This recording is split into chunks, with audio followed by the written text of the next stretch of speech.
ডাল খাচ্ছেন না বিষ খাচ্ছেন। মুসুরির ডালের উপরে যে ফেনা, ওই ফেনাটা কিন্তু মানুষের শরীরের জন্য অত্যন্ত ক্ষতিকারক। আমি এমন একটা ভিডিও আগে দিয়েছি, কিন্তু অনেকে আমাকে জানতে চেয়েছেন খিচুড়ির ক্ষেত্রে কি করবেন। আমার কথা হচ্ছে, খিচুড়ি যদি খাইতে চান, ভালো খিচুড়ি খাইতে গেলে আপনাকে মুগের ডাল দিয়ে খিচুড়ি রান্না করতে হবে।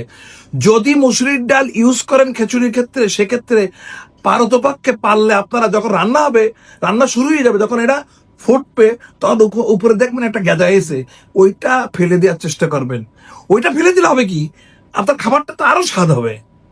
শুধু লবণ ঝাল স্বাদটা ঠিক রাখবেন।